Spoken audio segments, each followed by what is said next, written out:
What's up, cheese bags, and welcome in to the H&M Trucking Podcast, episode 10. Can you believe it? We've already got 10 episodes in the bag for the H&M Trucking Podcast to go with our 18 episodes of Unplugged OTR. So make sure if you're looking for something to listen to and you want a little entertainment mixed in with some trucking, go back and check out Unplugged OTR. I greatly miss Caleb and Maria in here with me.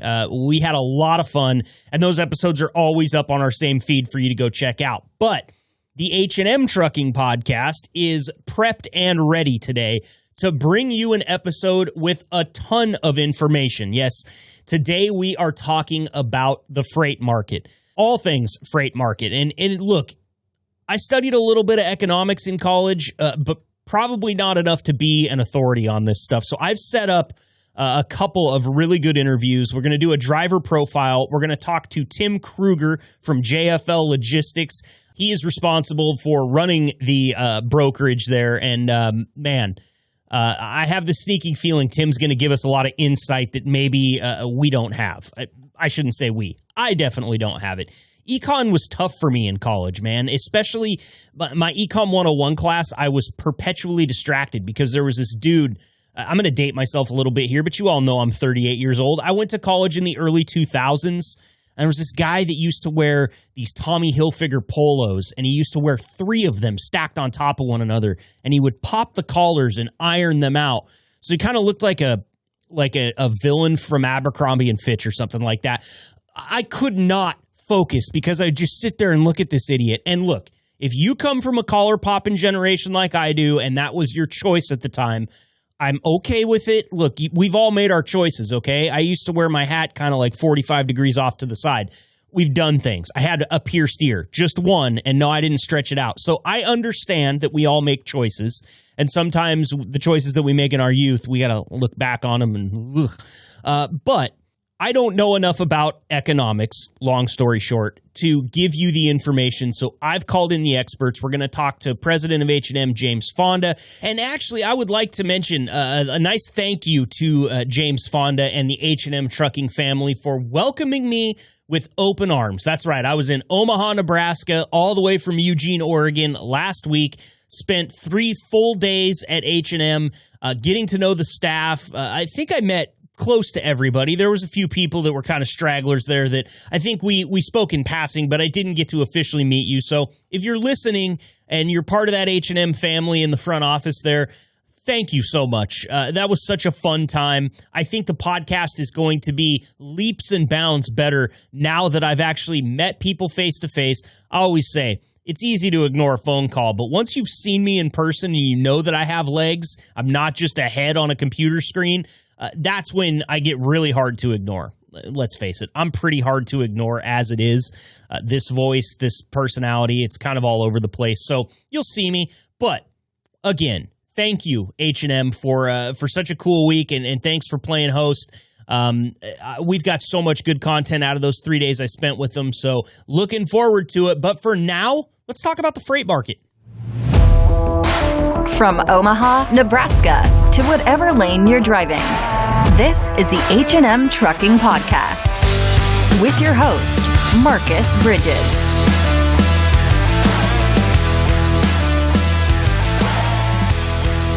It's beginning to be like a weekly thing now when we get President of H&M, James Fonda, on the podcast. And guess what? Not changing it up this week either. James, thanks so much for joining us, man. How you doing today?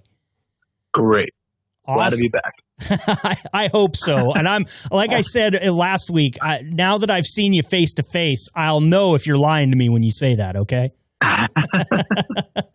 So we're talking about the freight market today. We got some great stuff from Tim Krueger over at JFL Logistics, and wanted to bring you in and just have you talk to me a little bit about the current freight market. What kind of trends are you seeing? And you don't have to sugarcoat it for me. We're here to really dig into this. So what are you seeing out there right now?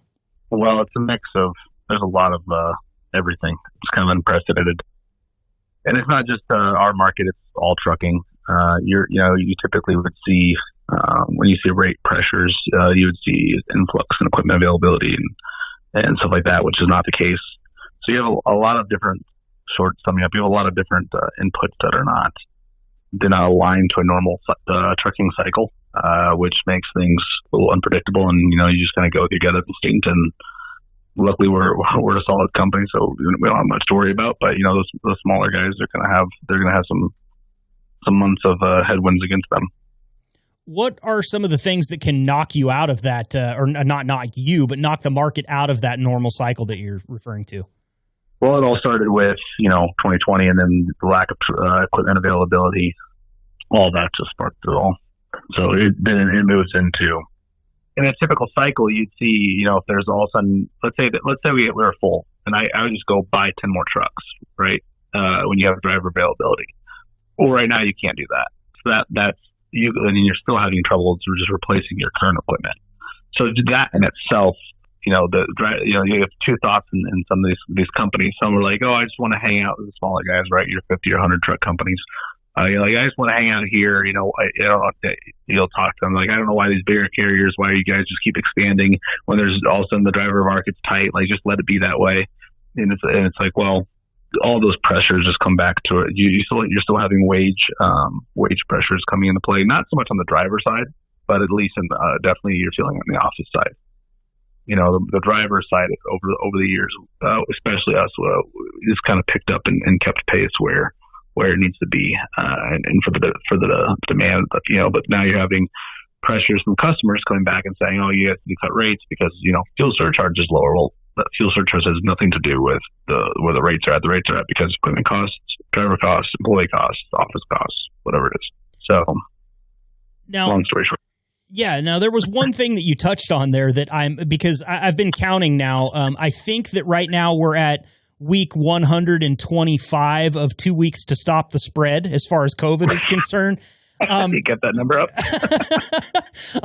So I'm just wondering, when you think that this equipment shortage and the, like you said, you can't just go out and buy 10 trucks right now. You have trouble finding parts just to repair the trucks that are on the road. Is there an end in sight at this point? We just, luckily we have like 108 trucks coming in this year. I plan on selling 88. But to get back on pace, I would have had to have 140 trucks coming in this year just to sell. But I still got to build in that growth.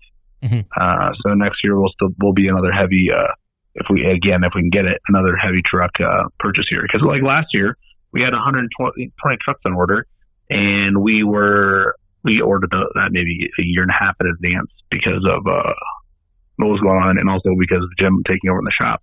So it made it easy. We just did 2 years in a row. We said this is what our needs are. And then we ended up only receiving, of the 120, 60 were canceled. Whoa. And then we only end up receiving 40 trucks. Are you serious? So you got a third of what you ordered. Right. And 20, then the remaining 20 that got shoved into this year. So of the 108 that are coming in this year, technically 20 of those are from last year. Wow. So, I mean, it's way down the line. You're looking at 2+ years in the future that cut of 2/3 of your order is going to affect you. That's crazy. Right.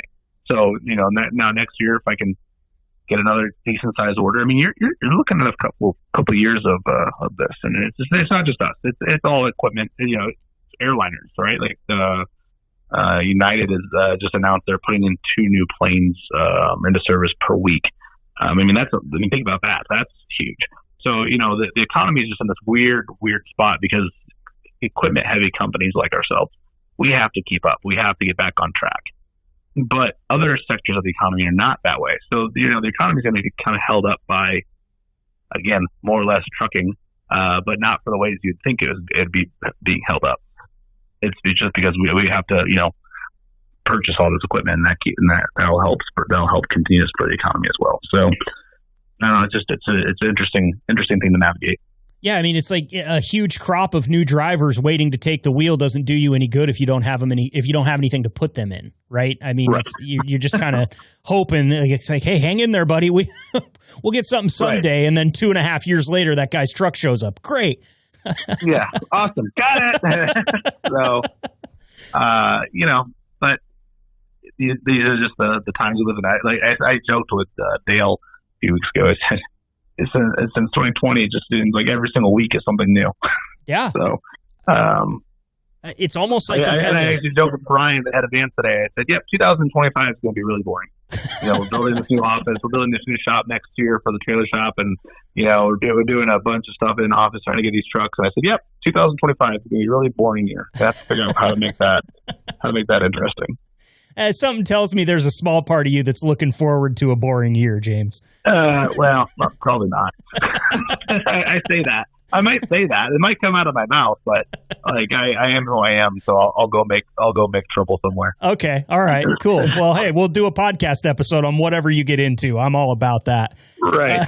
You're keeping it interesting for me. So, we had Tim, like I said, Tim Krueger from JFL Logistics on. Can you talk to me a little bit about why you created JFL Logistics?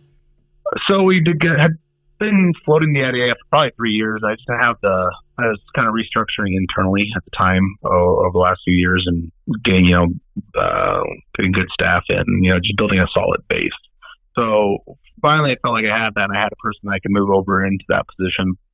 And the goal of it is to take excess freight that we are currently not taking at all from our customers. And instead of saying, "Hey, yeah, we can take this because this is what we can cover," but we can also take care of the rest of your needs too, kind of just a one-stop shop for all their needs.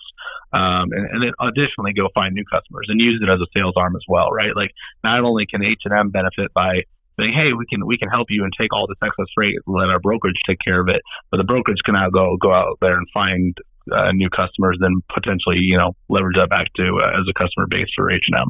So it's a two-pronged approach. Yeah, for sure. Kind of like you scratch my back, I scratch yours, it sounds like. Right.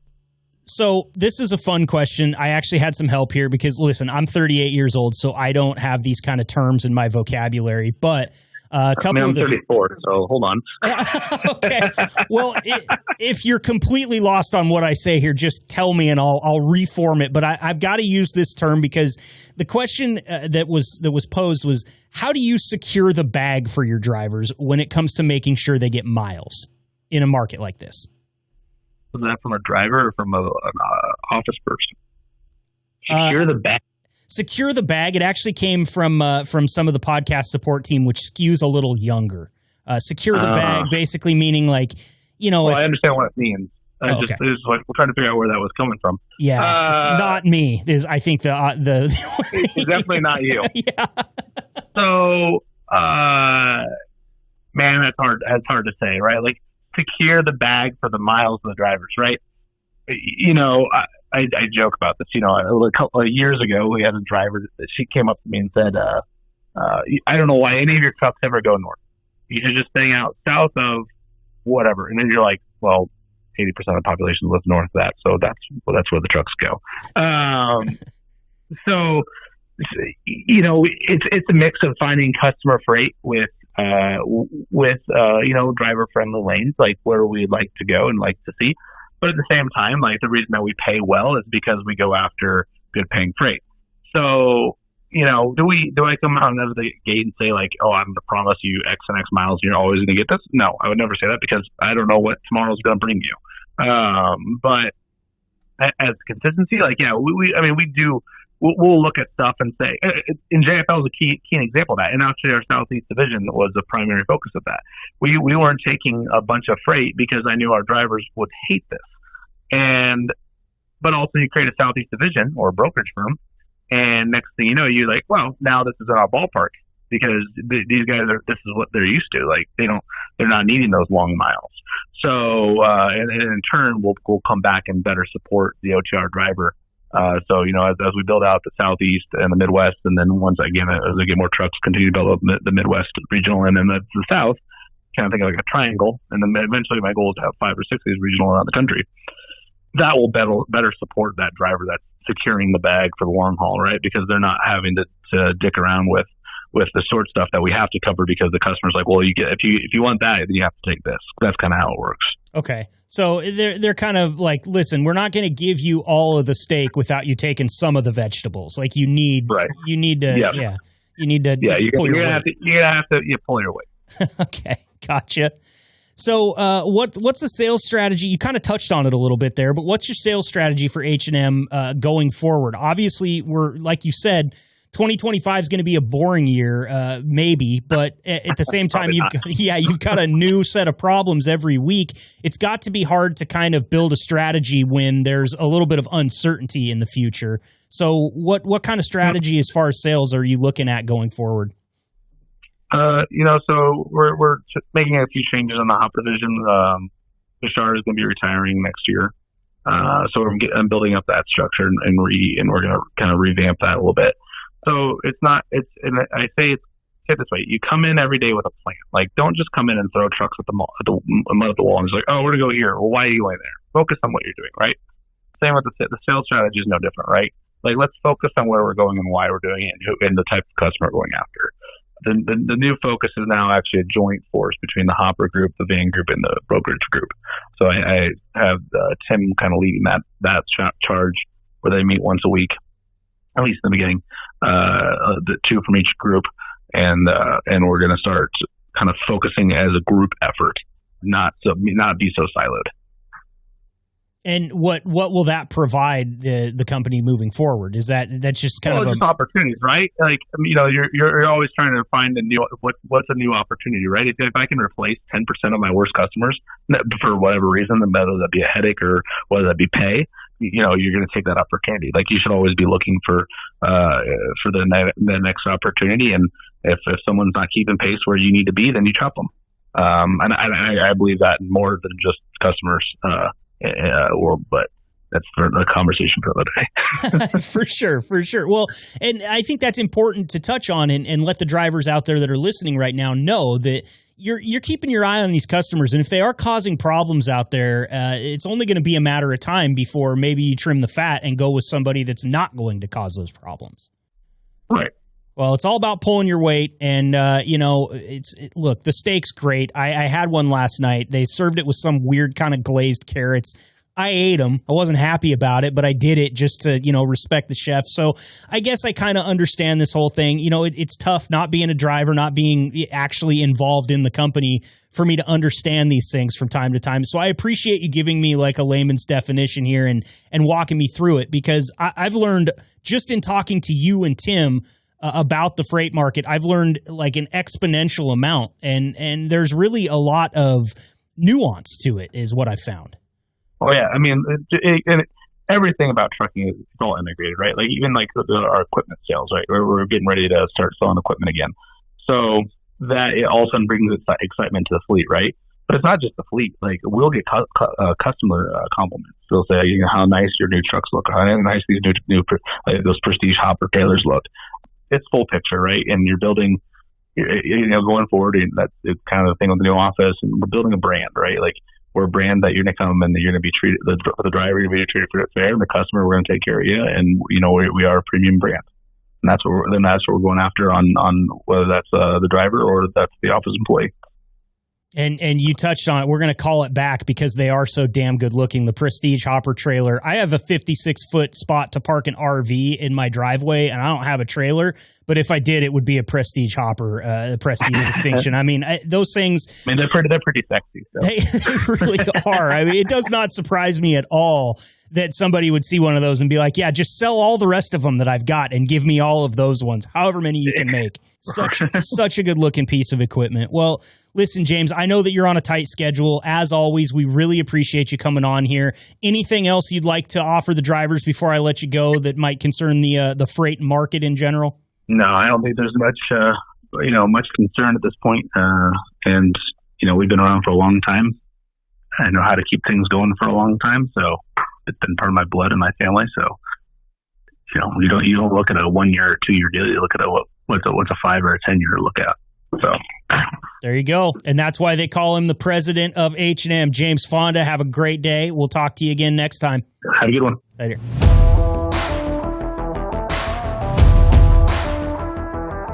Joining us now on the podcast is Tim Krueger from JFL Logistics. Tim, thanks for stopping by today. Well, thanks for having me on, Marcus. I appreciate it. Now, real quick, talk to me. Tell me what JFL Logistics does. Yeah, so we're a third-party logistics company. We help move full truckloads as any product you could think of, on any trailer type you could think of. we're hooked in with H&M Trucking. We're their subsidiary brokerage. So, all their customers they bring in, we're basically their one-stop shop for logistics needs. If that's using the asset side or if that's using us for the brokerage, we can help move, anything from bulk freight on hopper trailers, belt trailers, walking floor trailers, to end-up trailers, all the way to vans, reefers, flatbeds, LTL shipments, box trucks, anything you can think of. If you want something moved by air, land, or sea, we'll provide that service for you. Wow, that was a great answer. I mean, That's really, really all-encompassing there. So what is your position at JFL? So my position at JFL, I am the operations manager. I have a team of 3 employees under me. I have one freight broker who's doing all of our, inside and outside sales. I have a carrier support specialist who is front-running our dispatching service. And I have an employee who's kind of our utility player who, helps us build loads, do all our check calls, helps find us freight as well for our dispatching service, and does a lot of one-on-ones with drivers that we're dispatching for currently. The value of a utility player is through the roof for me, and I don't understand. You don't see it a lot in Major League Baseball anymore. I feel like utility infielders used to be something every team had 3 or 4 of, somebody that can do pretty much everything. That sounds like a valuable member of the team. Oh, yeah, absolutely. She's grown, greatly in her role. We brought her on as a carrier sales rep, but, with a couple, switches and being a new company and kind of pivoting here and there and, a dispatching service I didn't want to start for the first 2 years, but kind of got thrown into it with, some of our trailer leasing and whatnot. So she's been doing, a jack of all trades and, she's not clearly an expert in one area, but she's starting to become an expert in a lot of areas, which is fantastic for us. That's awesome. Well, she's famous now. She's on a podcast. It's been cemented in history. So if she ever feels like she needs a compliment, she can come right to episode 10 of the H&M Trucking Podcast, and we'll have her hooked up. Now, you kind of already did this, but I'm going to go ahead and say it anyway because I've got it written down here. Can you give me an elevator pitch of how JFL works within the freight market, and also talk a little bit about how the relationship with H&M is structured? Yeah, absolutely. Just as I kind of described before, how we're partnering up with H&M, where that connection comes from is we help with a lot of overflow with their current customers.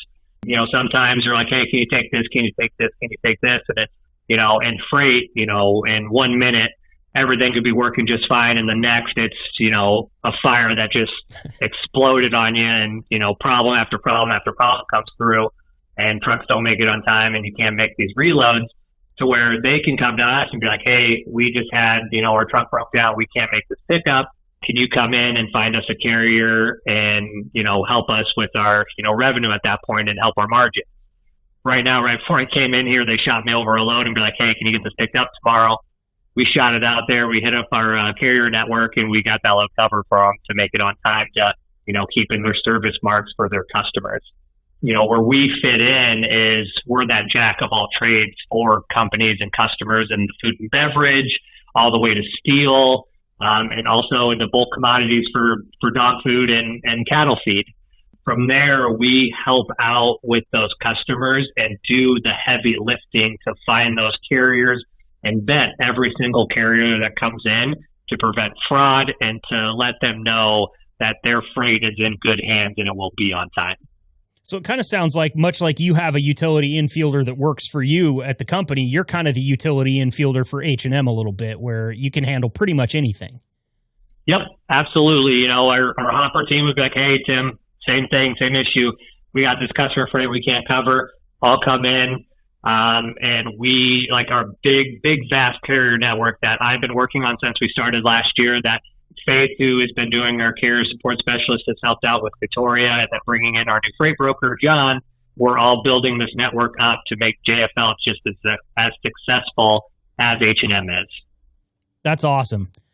So let's move to, our episode today. We're talking about the freight market kind of in general.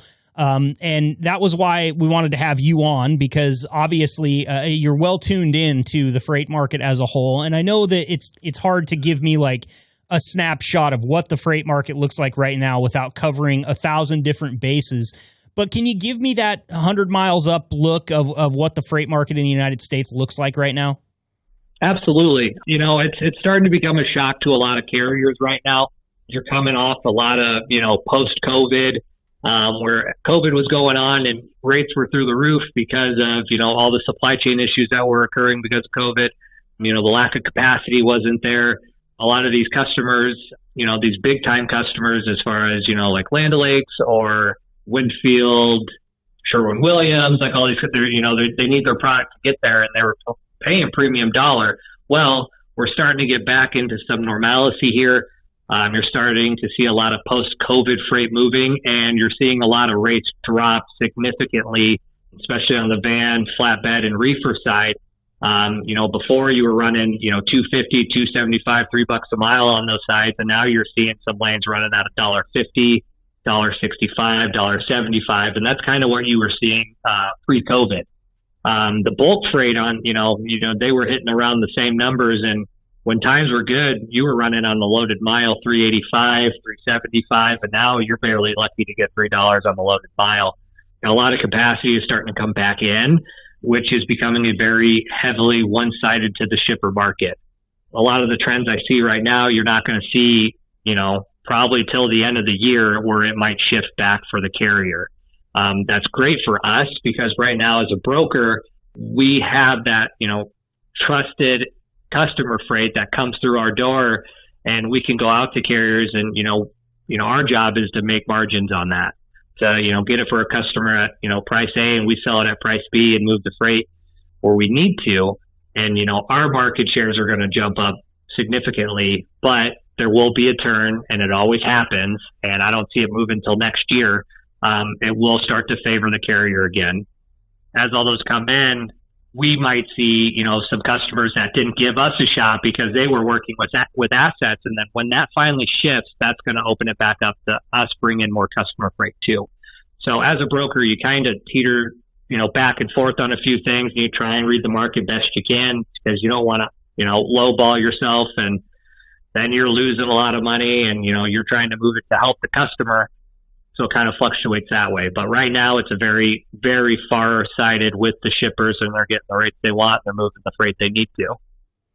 Now, with respect to the mechanics of the market, how do you forecast when you're looking forward? Like you said, into this year, maybe the beginning of next year, it might kind of shift back to being a bit more of a carrier market. What are you looking for to give you that forecast?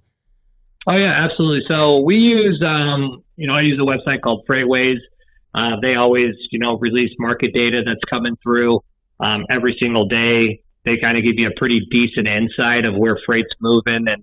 And obviously, like harvesting season that comes up, when watermelons start shipping, when oranges start shipping, avocados coming up from California is a huge time, or coming up from Mexico, into the California, into Texas, they start moving out. You kind of have to pay attention to those seasons when they roll through, because that's when, hey, we have all these shipments, we need carriers, and that's when they pay top dollar for all that.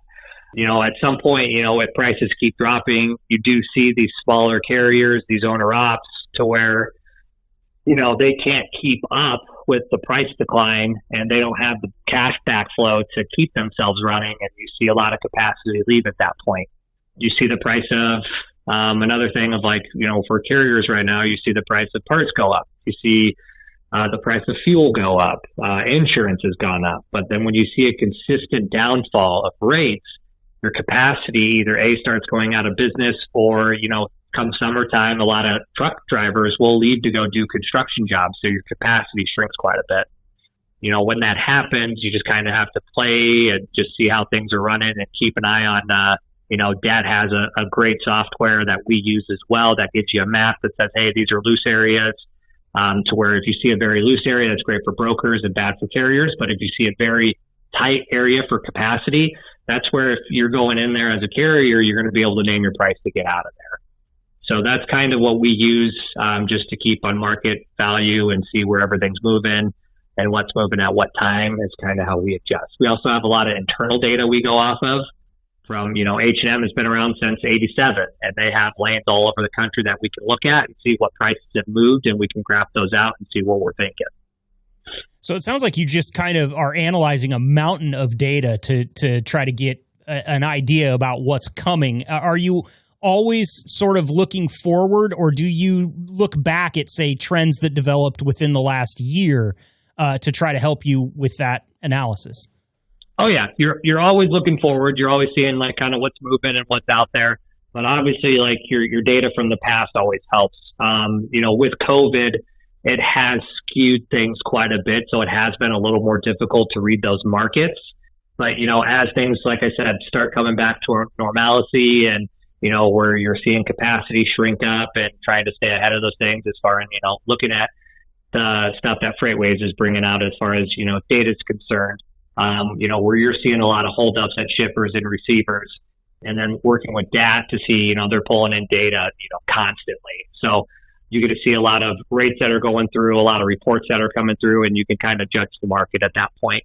But yes, it is a data dump that you guys are constantly looking at and always judging and always trying to get the right pricing. And that's where, that's awesome for that. They have a whole RFP system that you can throw 12 lanes in there, and then it'll price it out. If you want the year, you want 36 or 30 days, 8 days, it kind of can give you a general idea of where you need to be at. Like I said, it's not always correct, but it gives you a good idea on where to navigate, and it allows you to make your own decisions from there, from your own internal data too. Got it. Well, thank God for technology, huh? Or maybe we should thank Bill Gates or Tim Cook or somebody like that. Right. But, yeah.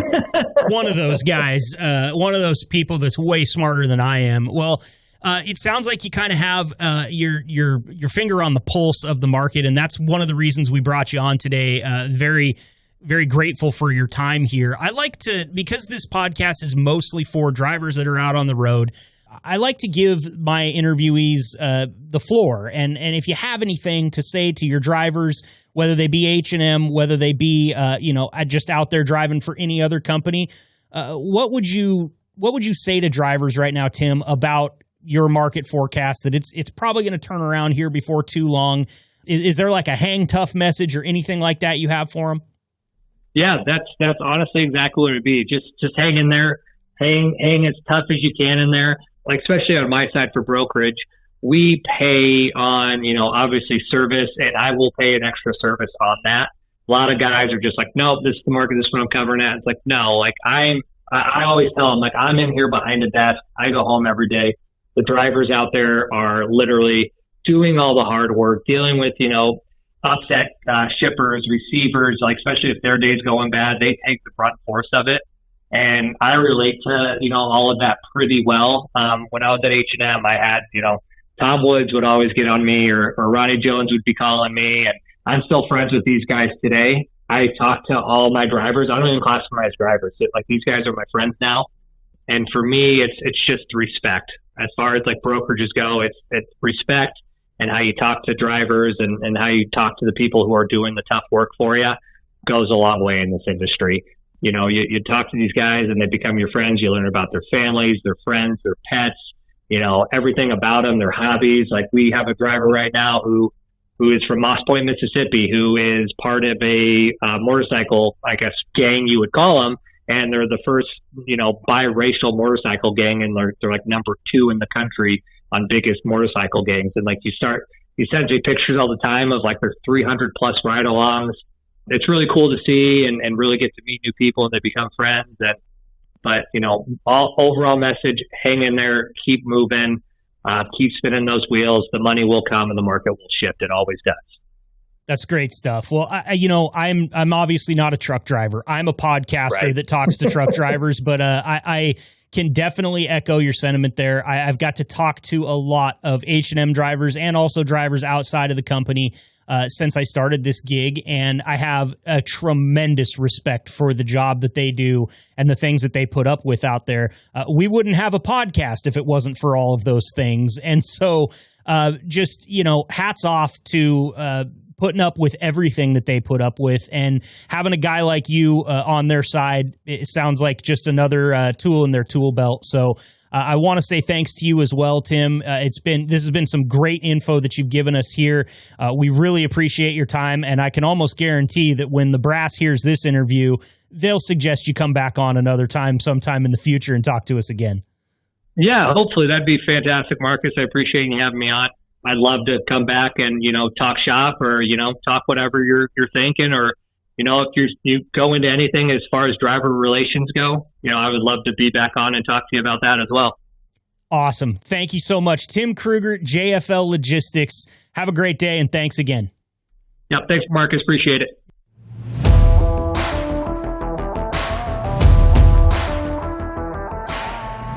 So I got to take a little trip here recently, and when I say recently, I mean it was actually this week. I got to venture to the Midwest. Never been before. They flew me out from little old Eugene, Oregon. Missed a flight, flew red-eye, landed in Omaha. Things got weird for a few days. Drove to Cedar Rapids, Iowa, then to Kansas City all in one day. I made the Midwest swing, and it was really cool to get to meet a lot of people that work at H&M, drivers, front office staff, the guys down at the shop. It felt spoiled, and honestly, some of the nicest people I've ever met. I need to have some of the people that I live with around here in Eugene take lessons on how to gas me up, because I got more compliments in the first 3 days of that trip than I've received since I got married from anyone other than my wife. So thank you, first of all, to the entire staff, and we'll touch on that a little bit later. But one theme that came up over and over and over again during my time at H&M was, where is Maria? What did you do with her? What did you say to her? Why is she not on the podcast anymore? Well, I live to serve. So please welcome, from Unplugged OTR, 18 great episodes that you can listen to as your heart desires, Maria. Welcome back, and thank you for joining us. Happy to be here. It's so nice to be back. And Marcus, the Midwest wins. I think so. You definitely need to spend more time in the Midwest. I think so. Now that they're shipping Tillamook ice cream out there, I could probably hang. The food was good. I had a steak for lunch, which I haven't done in a while. That was an Omaha thing, the luncheon steak. Wow. Bougie. I mean, I ate like a complete ass the entire time I was down there. I wanted to try it all. I did get some Kansas City barbecue, some authentic KC barbecue right before we hopped on the plane and flew back out west. But shout out to driver Chris Toogood, who you might remember we had on Unplugged OTR back in the day. He was a fantastic interview, and he loves listening to the podcast. He told me some things about me that I didn't even remember saying, and so he's obviously listening. But he wanted to know what you were up to, Maria. He was like, where's she at? How come she hasn't come back? You said she was going to come back. And I've been eating Tillamook ice cream. There you go. What do you mean? I left the podcast to pursue my dream of being an ice cream aficionado, and it's going really well. I've gained about 300 pounds, and I can't move. So that's, Marcus asked me to be on the podcast today, and I said I've got nothing else to do. So I'd love to be there. I'm just eating ice cream. Well, constantly. I have big ups to your microphone, because I would not have noticed 300 pounds in your voice. Normally, that's something I would expect to hear, like a bit of a labored breathing, but you're doing great. The microphone takes off 300 pounds, okay. So we're doing awesome. Perfect. One thing, Maria, that I thought would be fun to talk to you about is Chris. Once again, when I was chatting with him, He told me that during Unplugged OTR, when that was happening, which, by the way, just for a reset, and I know sometimes people get mad when I repeat myself, but understand there's thought behind it. I want you to know there's 18 episodes of Unplugged OTR in this exact same podcast feed. You can go listen to them whenever you want. And if you've just started joining us during the H&M Trucking Podcast, Maria was one of my co-hosts, along with Caleb. And Chris thought, Maria, that I was a little hard on Caleb when we had him for Unplugged OTR. Chris said, you didn't let him get away with much, and you were pretty heavy-handed from time to time. Did you think I was too hard on Caleb, Maria? Hell no. I think it was great. Caleb needed it, and he loves you, and he'll always love you. But Caleb dishes it, whether y'all know it or not from the podcast. He can dish it also. Yeah. So necessary jab. There's multiple minutes of each day when Caleb was still with us that I would have to work with Caleb not on the podcast. So you guys only get half the story, okay? Guy was a real fire and brimstone manager, like none I'd ever seen. But I told Chris, listen, if Caleb would take a shot of ranch with the ketchup back and just prove to me that this is all a game and he's not actually avoiding all of the best foods in the world actively, then I would have calmed down a little bit. But I got to swing where there's swinging to be swung, and Caleb was standing in front of me, so that's the way it goes. It presented itself, but all in love. I know you both love each other. Yes. And for those of you wondering about Caleb, I actually did get to see Caleb when I was out in the great state of Nebraska. Went and had dinner with him, met his darling girlfriend. She's such a sweetheart. She's exactly what you would expect Caleb to find. And he's doing well. He smiled the whole time. I should have paid more attention to what he ate. I think it was a kind of like chicken nuggets. Yeah, it was like an Asian kind of styled like noodle bowl. So there technically were chicken nuggets Caleb in it. eats Asian food? Yeah, went right to the front of the line there. What? Yep. Amazing. I mean, there was You've all grown sorts so of much. there was all sorts of other things that were really good, like pizza and smash burgers. I never saw him even glance at those. So No, he's scared of burgers, remember? Yeah, exactly. Yeah. So outside of trying all the Tillamook flavors, which I hear from Caleb actually that they're starting to roll out more flavors in the Midwest, like you guys are getting a little bit more of a sampling. He told me his freezer in his house looks like basically a Tillamook freezer right now because he just keeps buying flavors. So other than trying that wonderful ice cream, what else have you been up to, Maria? I have been rolling around in the trucking industry, getting to know drivers, getting to know what's going on, really paying attention to growth there. And it's been wonderful. I've had a really good time doing that. I plan on continuing to do that in my future. And it's really fun to go do that and then come back here and be able to talk to you, see what you've been up to, know that you've come to the Midwest, gotten to hang out at H&M. It's a really fun industry to be in. It really is. And I will say this, we'll talk about it just a little bit here and more at the end of the episode. But what a great culture that H&M has fostered. Everybody seems happy. I mean, I was getting handshakes and pats on the back right when I came in the door. There's a few people that looked at me like, who in the hell is this guy? And then I talked and they were like, oh, I know who he is. And I actually had a couple people come up to me. They're like, we didn't know who this dude with the beard walking around in our office was, but then we heard you talk and we're like, oh, that's that idiot from the podcast. So I guess that this microphone is doing what I paid it for, but excellent culture there and so much fun working in the trucking industry and just kind of getting to know everybody. For sure. But it was working in the recruiting space has I get to hear a lot more about how the drivers feel and what's going on. And I've actually gotten to talk to some H&M drivers in that area, and they really have spoken highly of you and the podcast. Well, I don't know what they're thinking, but thank you guys very much. It means the world to me.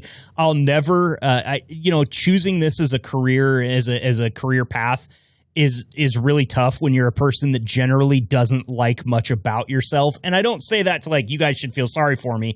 I think it might make me better at this because my biggest critic sits right here in this same body and it just hates everything that happens. And so guys like my audio ninja, Mike, who can make me sound amazing, people like you, Maria, who join me on the podcast, and all of the guests that join us here on the H&M Trucking Podcast and in the past on Unplugged OTR are the reason that the drivers like it so much. I'm just the dude that drives the boat. And if you'll notice, most of the time when you're on a boat, you don't hang out with the driver. You leave him alone because he's kind of, he's got something going on. So I get that. But I do have a story for you about my trip to Omaha, and this is a real egg on my face moment, okay? Oh, do tell. I happen to be very regimented when I travel. I like things to be right out in front of me so I know exactly what's going to happen and there's no questions. I got to the Eugene airport at 4 a.m. For a 5 a.m. flight on a Sunday morning, and I thought, I'd give myself an hour. It's a regional airport. It's very small. There will be no reason that will not be more than enough time to make my flight. Foreshadowing. When I walked into the airport with my bag, I went up to the counter to check it so that they could put it on the plane and fly it with me to Omaha, and there was nobody at the counter. Now, small regional airport, they didn't have a kiosk that I could use to print myself a bag tag, so I thought, that's no big deal. I have this handy little app on my brand new phone that I just bought the day before. I'll open the app. I'll show my boarding pass to TSA. I'll go check the bag at the gate. These are not problems. until the app decided that it just wasn't going to work. Every time I signed in, it kicked me back to the sign-in page, and I was stuck in this purgatory where I have no boarding pass, TSA doesn't give two shits about me, and there's nobody from the airline that I'm flying at the desk to help me. Ensue panic. I got there an hour before my flight, and I was still in the front lobby at the airport as that flight took off and flew to Seattle and left my happy ass in Eugene, Oregon. Long story short, I departed 12 hours later. I flew the red eye from Seattle to Omaha. I got about 3 hours of sleep on the plane. I then flew it was Seattle to Chicago, then from Chicago to Omaha, and I made it just in time for the first meetings that we had on Monday morning on about 3 hours of sleep. So for those of you that met me Monday morning and might have thought that I was less friendly than what this podcast might suggest, there was a good reason, and I hated myself until like Tuesday at 3 p.m. is when that feeling finally left. But have you ever missed a flight before? I've never missed a flight before, honestly. Fear of mine. I'm flying next week down south, and I am terrified to miss a flight. But it sounds to me like you handled it pretty well, and you were running on 3 hours of sleep. I am a kindred spirit in that way, and we run on 3 hours of sleep similarly. I feel like people who meet me on my no sleep days, you have different people in there. And they come out in different circumstances. I haven't met that guy since college. I don't know where he came from, but he was out and about on Monday morning. I'll tell you that much. Well, I might have just said, hey, I'm going to go home and sleep, and we'll book a flight tomorrow. Well, in the realm of things that I would suggest, missing a flight does not make the list. Worst feeling in the world. Really, I've seen these people in the airport leaning over a bag with their head in their hands, and I've always wondered, like, man, I hope that something didn't happen in that guy's family or going through a tough breakup. No, he missed a flight. It's the exact same emotional response. Everything's over. My life should end. It's so terrible. It's so complicated. I feel like it's so complicated to make that transition from the missed flight to the new flight and then the connections, and it's too much. My brain just shorts out. Yeah, no, mush for at least, like I said, a day and a half, 2 days. But big ups to everyone at H&M who made me feel right at home. The guy I was traveling with, Grant, he brought me a 6-pack of energy drinks for that day. So, was real wired by the end of it. Didn't sleep at all that night either. So how's your heart? Oh, on medication, Maria. That's the only way I can put it. We're on blood thinners. The human experience. Yeah, exactly. Just like everyone else. So we pop a pill every morning for the heart and hope to God that the side effects don't rear their ugly heads. So far, so good. Maybe we'll find out more about that later. But it's been so awesome just to be able to sit here and chat with you. I don't get to talk to you nearly as much as I wish I did.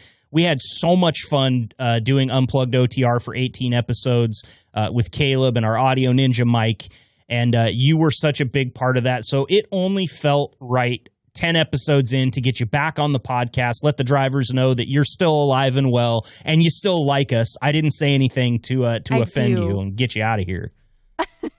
Heavens no. You just sent me on an ice cream mission, that's all. And I guess that's another one of my hidden talents right there. Ice cream salesman, podcaster, beard guy, and flight misser. There's Marcus in a nutshell. Your resume is growing every day. Maria, it's so good to talk to you. Thank you so much for sharing your time with us. We'll have you back on at some episode in the future. Would be happy to come back. Take care. You too.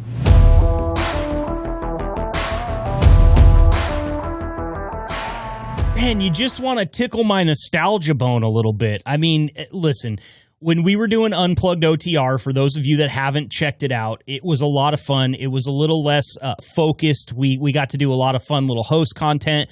We sent poor Caleb to a truck stop to eat Thanksgiving dinner and take a shower. Not at the same time, but that actually would have been probably a better way to do it. I should have thought of that. I'm going to write that down for next time.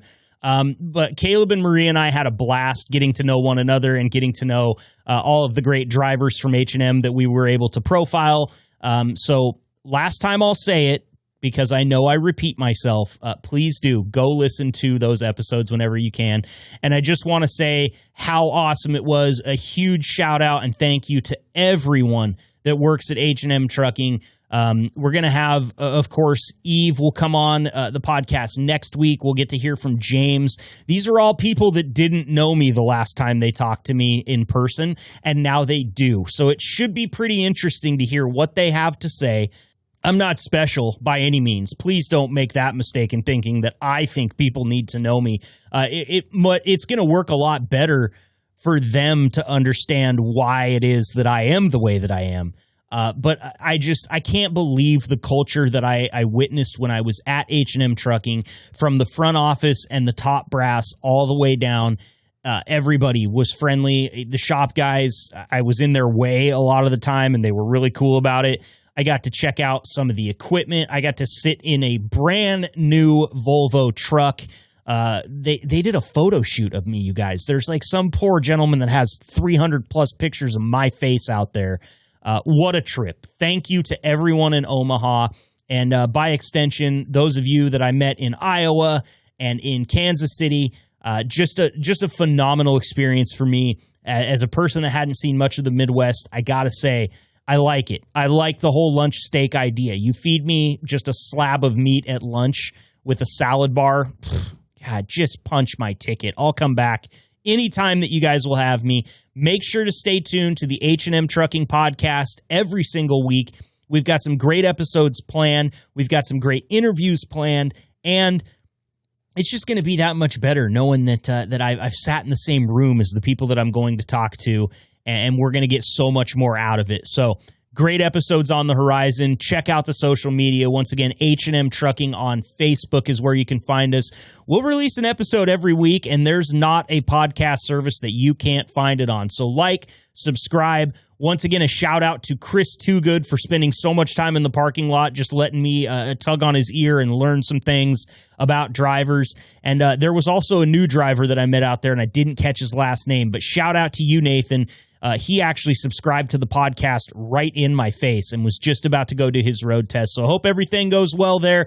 Be safe, drivers. Thanks again for the hospitality. And as always, stay fresh, cheese bags.